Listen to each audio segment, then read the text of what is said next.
This is Richa, and I'll be hosting you today. And we'll be talking about the Pakistan elections.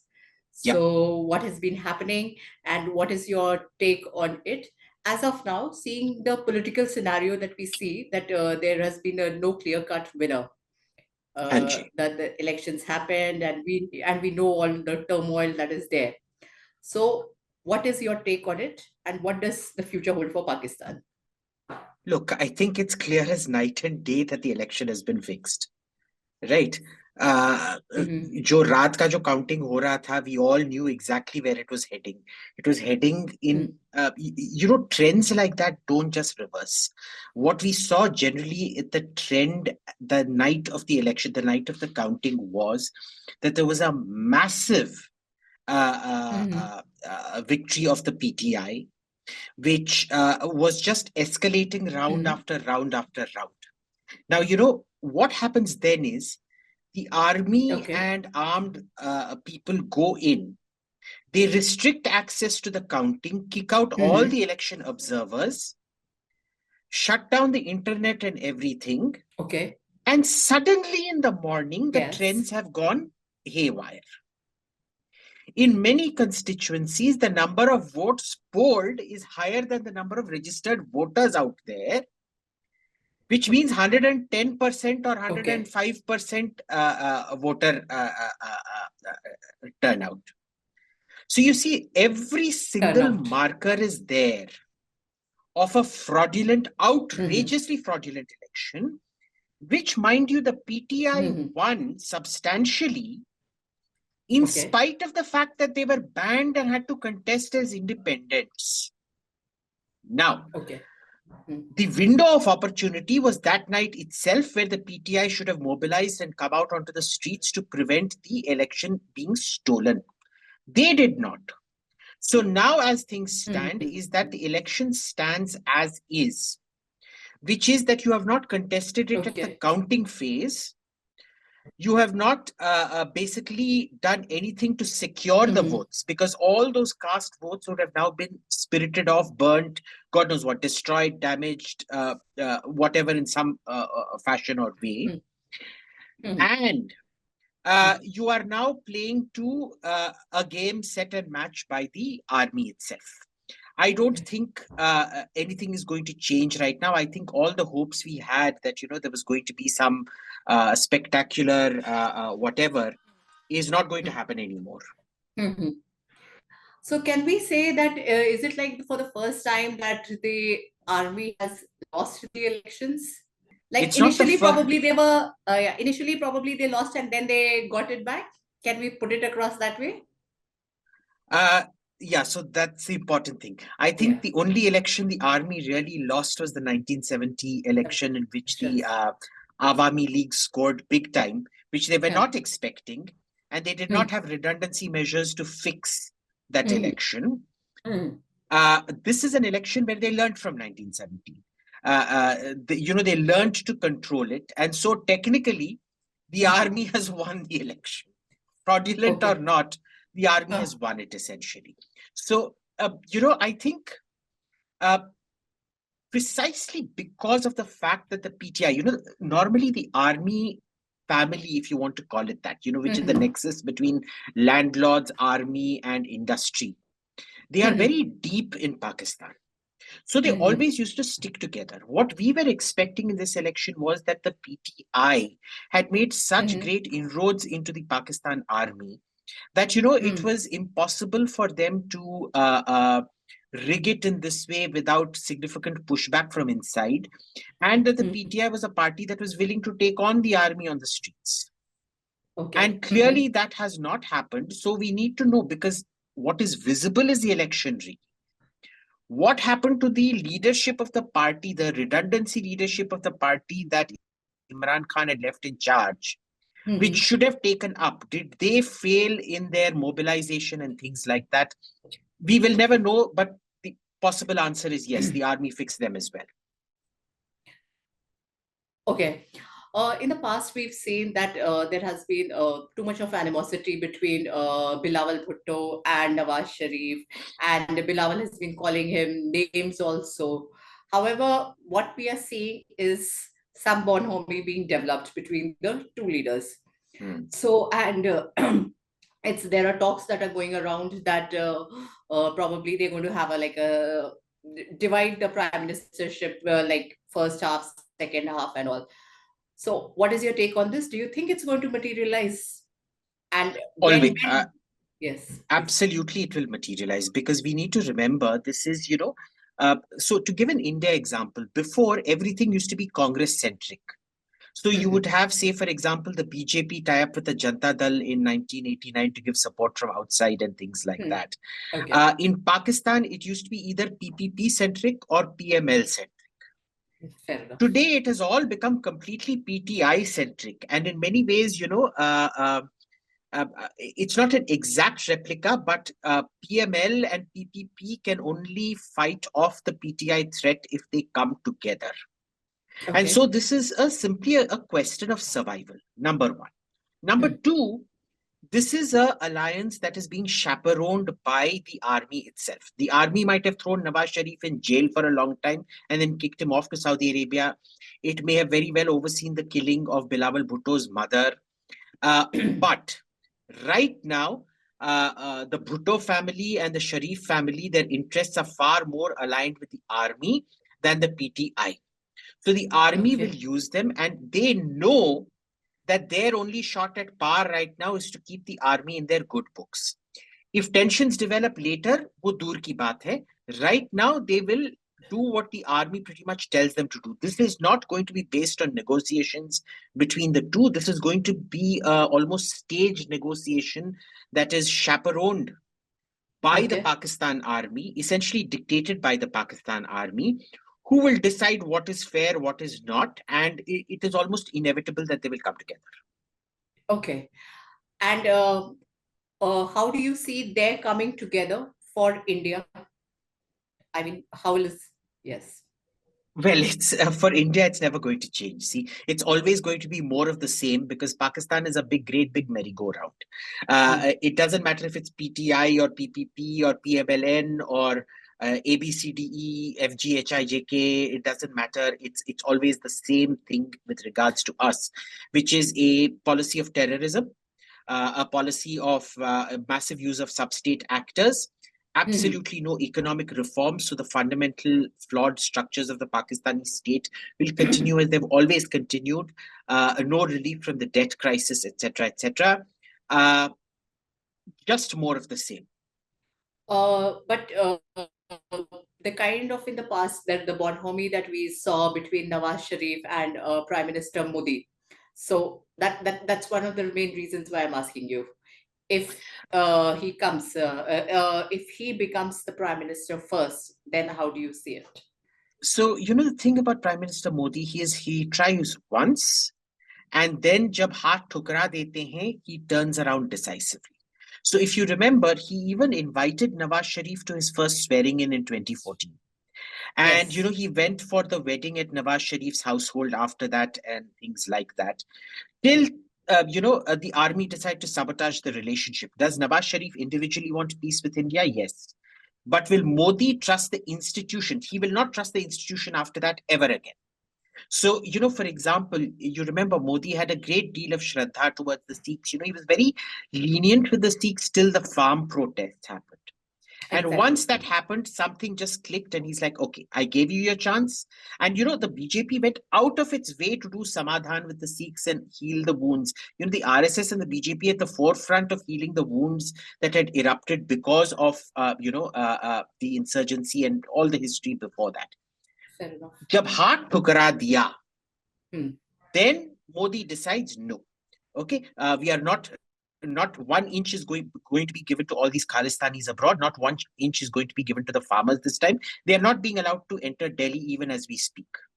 Right? Yes. So Modi will give you a chance. He's a very clement man. But haath thukraoge, then you will not get that chance again.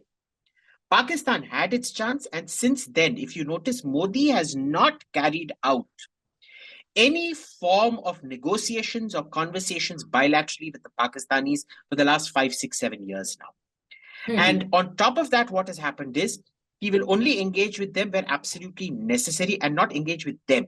He will allow them to participate in multilateral forums, but no private engagement with them whatsoever, which essentially, those private engagements give them validation. Exactly. And they are now desperate because they never expected 370's abrogation to work the way it did, where, terrorism is over in the valley. There is maybe a small area in the Pir Panjal range where it is still prevalent, but there will be big terrorist attacks for sure. But the insurgency is broken. There's a difference between terrorism and insurgency.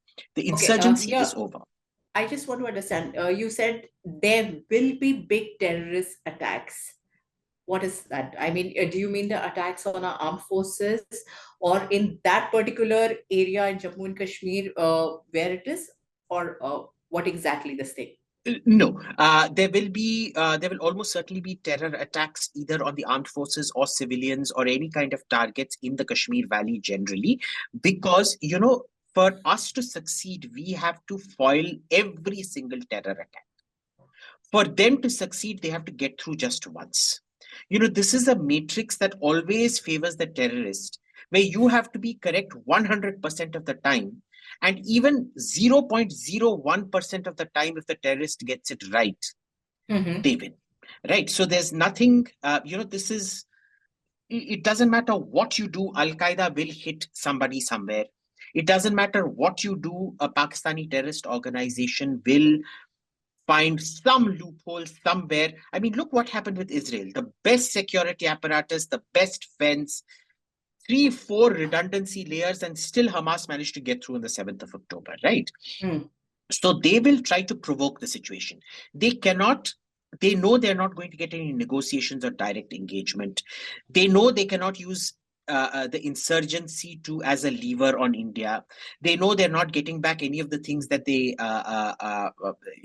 essentially gave up when 370 was abrogated. So they will try to provoke a reaction from India, and this is their third gambit. What they do is they try to attack India in such a way that India is forced to respond, and escalation happens. And then Pakistan claims it has successfully internationalized the dispute, because at that point, all the American foreign minister, German foreign minister, the French foreign minister, they'll all arrive and say, oh, no, see, this is very bad, you should talk. You should absolutely not talk. Modi will not talk. So even if they internationalize the situation, they may succeed that 0.01% of the time where every terrorist unfortunately succeeds. This is just, it's terrorism statistics globally. But the political objective of that terror attack, which is to bring India to the negotiating table, forcing other countries to, pressurize India, that will not work. Okay, Abhijit, here I want to just get a little bit more clarity. India under Modi is now a global power. So yes. Now you saying that they would like to succeed and get India on a negotiating table, which under Modi is not happening. And the global powers are, do you actually think at this point of time, the global powers would really like to meddle with India, considering like France, US, what is happening in their own countries? And we're seeing how the Islamists are working out over there, and the people, their own nationals are also like, kind of getting irritated is to lose a word, but they're not liking it, whatever is happening. So do you think that is actually going to happen now? Because all said and done, presently, I don't think so. American economy is in very great shape. France, we all know what is happening. Europe, we all know what is happening. And Pakistan also, don't you think that India, with our unknown men being active, in I Pakistan? don't know what these unknown men are. I reject any notion that we have anything to do with what is happening in Pakistan. This is all kudrati biryani Mhm. being served by Allah Almighty unto people who have sinned against Him. You see, the Indian state does Hmm. not engage in extraterritorial killings of any sort. I want to Okay. reiterate this for this thing. And this Hmm. is, it is internal disputes between drug dealers and, terrorists are violent psychos. They go around killing each other, just like drug dealers in Okay. Canada or Hmm. America. They go around killing each other. Hmm. We have Hmm. nothing to do with this, okay? And this is between Vaheguru and his chelas out there, and between Allah and his bandas in Pakistan. India has nothing to do with this. Number one. Hmm. Number two, we need to understand France, maybe because of the personal relationship between Macron and Modi, will not interfere, but the UK and the US will almost certainly interfere if the border tensions ratchet up. Because what happens is, we need to remember, it is precisely because their economy is in doldrums, they need they need to divert attention externally to something else. Number two, it turns out that Biden's support for Israel is costing him the Muslim vote in America. So he will need something to reassure his Muslim constituency, which anyway tends to vote Democrat. They do not vote for Republicans. Hmm. Third, we need to remember there are very strong forces in the UK and especially the US, people like Ilhan Omar and Rashida Tlaib, who Hmm. essentially advocate who are the sort of left fringe vanguard of the Democratic Party, Hmm. who essentially parrot Muslim Brotherhood lines. So they will always attack, modernizing Muslim countries like Saudi Arabia, the Emirates, and things like that. They will actively support countries that, support terrorism like Turkey and Pakistan and things like that. See, because that is the way the American system works. These people, I mean, we all saw, 2 weeks back how Ilhan Omar gave a speech that she is essentially a lobbyist for Somali interests in America and she should be seen as that.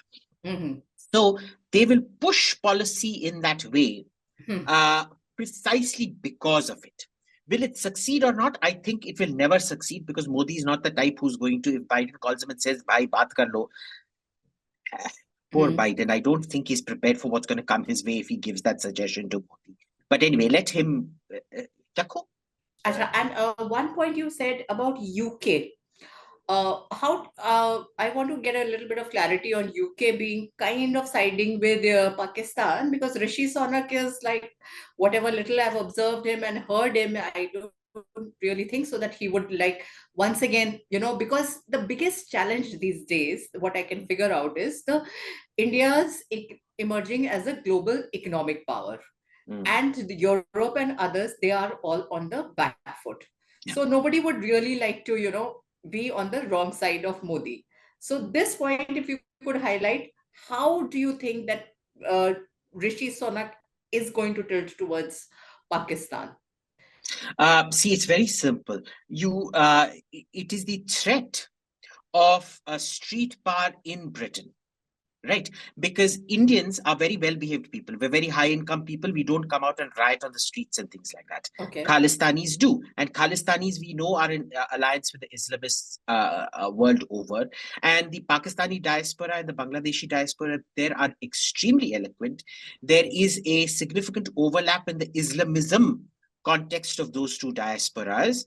Combined with Khalistani diaspora, it becomes a very, very important vote chunk.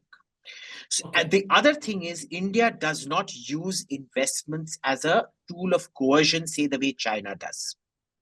And even Yes. China has not been very successful at using it as a tool of coercion. Because when you tell, say, Rishi Sunak, Hmm. do you want to lose the next election or do you want $80 billion in investment? Hmm. I think he will much rather give up $80 billion in investment for a chance at becoming prime minister again. That's the way it works. I don't think there's any democratic leader anywhere in the world who won't accept that thing in the European or North American in the Anglophone political context. So, Rishi Sunak, remember when the Leicester riots happened? For all his Mhm. professed Hinduism, he stayed absolutely quiet. He only took up Mhm. the issue of grooming gangs, which affected the white Christian majority. He never took up the issue of to date, find me a single tweet or speech of his where he even mentioned the Leicester riots against Hindus. He never did. He never spoke up about it. He never did what was required of him, even though he was Home Minister at that time. So, this is, sorry, he wasn't Home Minister. He was Chancellor of the Exchequer, if I'm not mistaken, at the time. So, but he never opened his mouth about it. So, our economic power can achieve so much, but not beyond that. Because had economic power been able to achieve a lot, then China would literally be kowtowing to, Britain would be kowtowing to China right now. Okay. We've seen a lot of uprising in Balochistan. What is your take on this? Now, look, I don't think the Balochian... Post the election results and all. Look, the Baloch insurgency isn't going anywhere. We need to be very clear about this because, Pakistani army killing Punjabis within the Biradari is one thing. Pakistani army killing Balochis means nothing to the majority of Pakistanis. And remember, Balochistan is essentially colonized. You will probably have a very significant, simple majority of Punjabis and Punjabis Sindhis and Punjabized Balochis within Balochistan itself. If the rebellion was so widespread, as it was once upon a time, till about 2015-16, the Pakistanis were using F-16s armed with laser-guided bombs to bomb those Balochi villages. Right now, there is nothing near that intensity happening. So I don't think that's particularly going to succeed unless there is a system of systems breakdown that happens in Pakistan. Okay.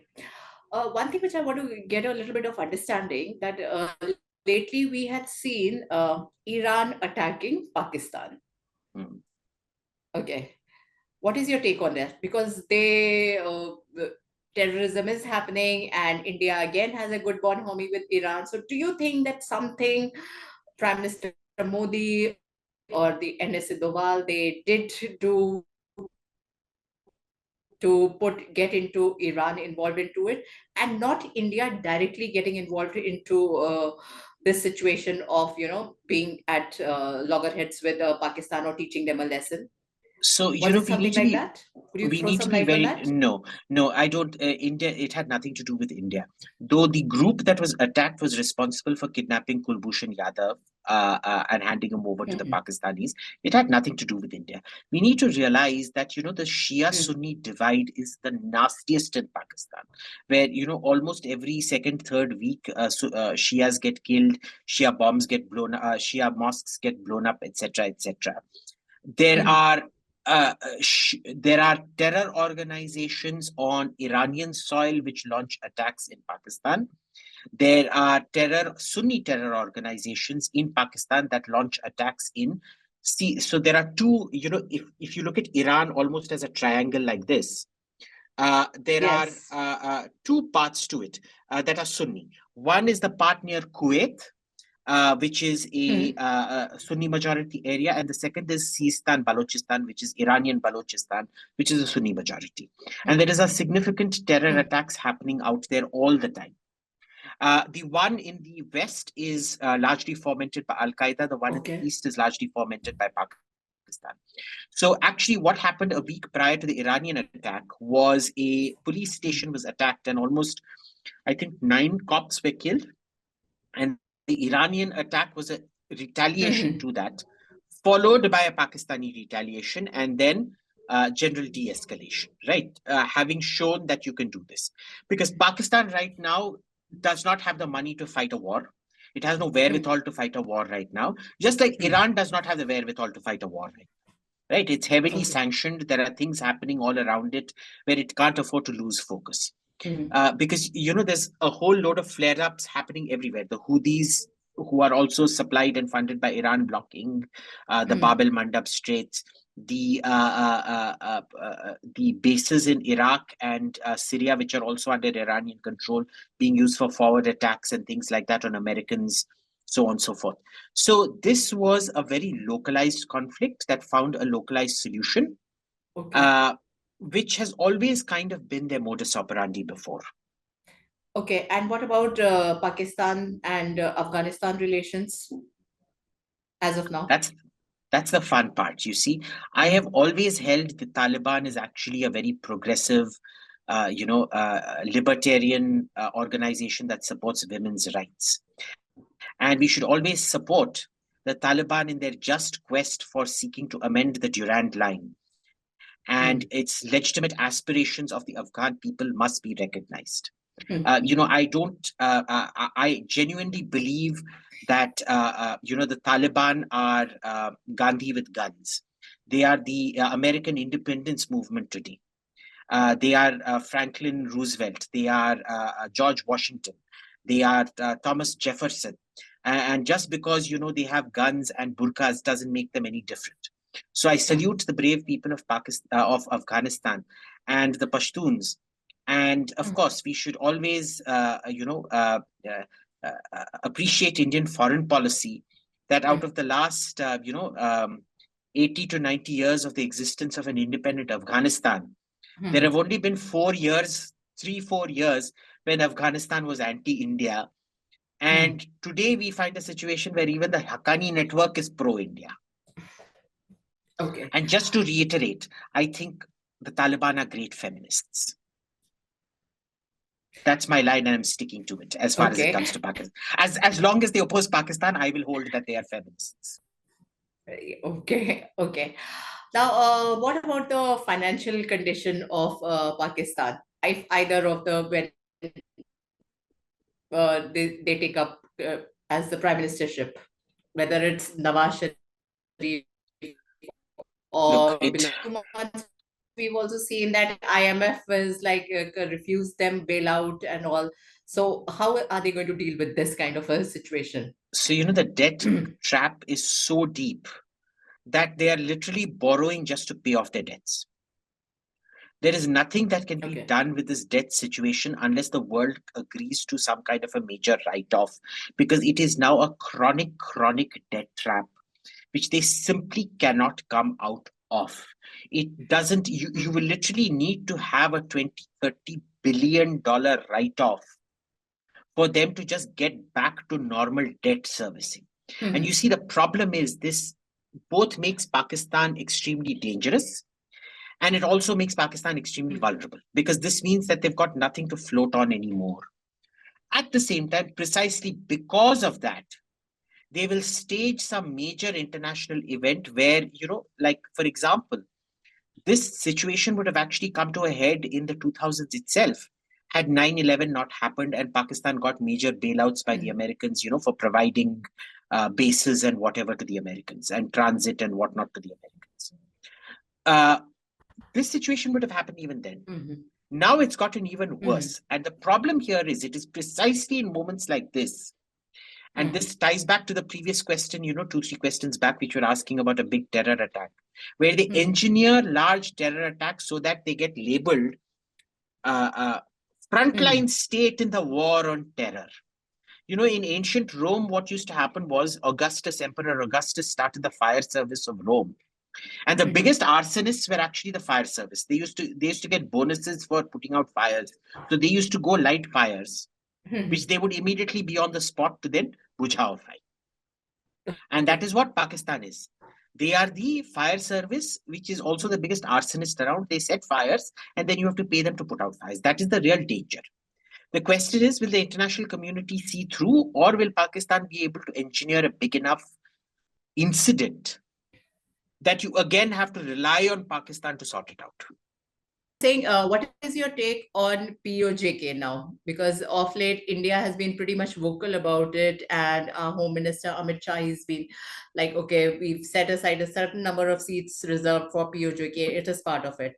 How do you think that the new regime is going to deal with this situation, and how will India also deal? And one more thing, are we going to see a quick action on the part of India with regards to POJK ahead of now that elections are around the corner? Look, India never starts wars. We have never started wars in our past. We never will. So we won't do anything.